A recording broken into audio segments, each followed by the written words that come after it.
ಯಾಕೆ ಕಿರ್ಚ್ಕೊಂಡೆ? ಮನೆಯವರೆಲ್ಲ ಮಲಗಿರ್ತಾರ ಅನ್ನೋ ಪ್ರಜ್ಞೆ ಇಲ್ವಾ ನಿನ್ಗೆ? ಅತ್ತೆ ಅದು ನಾನಲ್ಲ ಆದಿ. ಆದಿ ಏನೋ ಮಾಡ್ದೆ ನೀನು? ವಿಮ್ಲಾ ಸ್ವಲ್ಪ ಸುಮ್ಮನಿರ್ತೀಯಾ?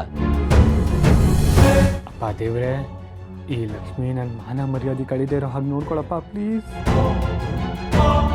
ಲಕ್ಷ್ಮವ್ವ, ಕಳ್ಳ ಗಿಳ್ಳ ಏನಾದ್ರು ಬಂದ್ರೇನುವ? ನಾಗಿ ಸುಮ್ಮನಿರು ನೀನು. ಏನಾಯ್ತು ಲಕ್ಷ್ಮಿ, ಯಾಕೆ ಹೀಗೆ ಕಿರ್ಚ್ಕೊಂಡೆ? ಅದು ನಾನು ಆದಿ ಮಂಚದ ಮೇಲೆ. ಅಯ್ಯಯ್ಯೋ, ಕ್ವಾಣೆ ಒಳಗಿದು ಮಂಚದ ಮ್ಯಾಗ ನಡೆದಿರೋದೆಲ್ಲ ಎಲ್ಲ ಹಿಂಗ್ ಹೇಳ್ತಾರೆ. ಬಾಯಿ ಮುಚ್ಕೊಂಡಿರ್ತೀಯ? ಅದು ಲಕ್ಷ್ಮಿ, ಅದು ಏನು ಹೇಳಕ್ ಹೊರಟಿದ್ಯಾ ಸರಿಯಾಗಿ ಹೇಳು. ಅದು ಇವಳು ಮಲಗಿದ್ಲಾ, ನಾನು ಓದ್ಕೋತಿದ್ನಾ. ಓದ್ಕೋತಿದ್ದೆ. ಯಾವ ಬುಕ್ ಓದ್ತಾ ಇದ್ಯೋ?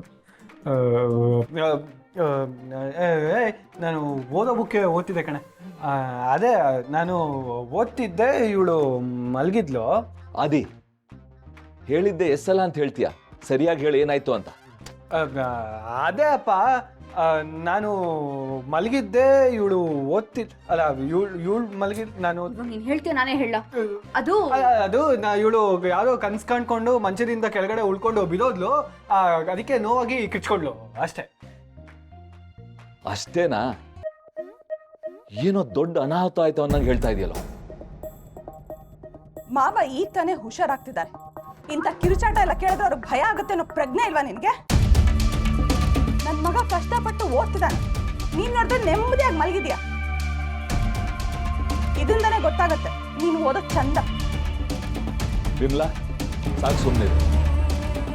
ಆದಿ ಲಕ್ಷ್ಮಿ ಗೊತ್ತಾಯ್ತು, ಮಲ್ಕೊಳ್ಳಿ, ಬೆಳಿಗ್ಗೆ ಓದೋರು. ವಿಮ್ಲಾ ಬಾ ಬಾ. ಏನ್ರವ? ಅದು ನಾನು ಮಂಚದ ಮೇಲೆ, ಅದೇ ಮಂಚದ ಮೇಲಿಂದ ಕೆಳಗಡೆ ಬಿದ್ನಲ್ಲ, ಸ್ವಲ್ಪ ಸೊಂಟ ನೋವ್ತಿದೆ.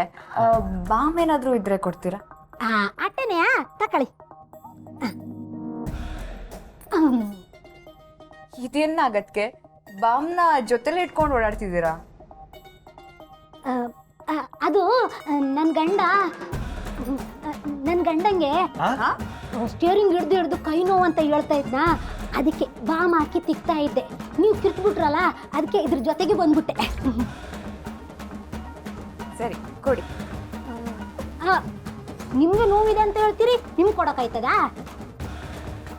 ಅದೇಣ್ಣಾರೆ ಸೊಂಟ ನೋವು ಅಂತ ಹೇಳ್ತಾವ್ರೆ, ನೀವು ಹೊಸಿ ಹಾಕಿ ತಿಕ್ಕಿ ಸರಿ ಹೋಯ್ತದೆ. ತಕೊಳ್ಳಿ, ಸೊಂಟ ಸೂಪರು. ಆದ್ರೆ ಭಾರಿ ಡೇಂಜರು.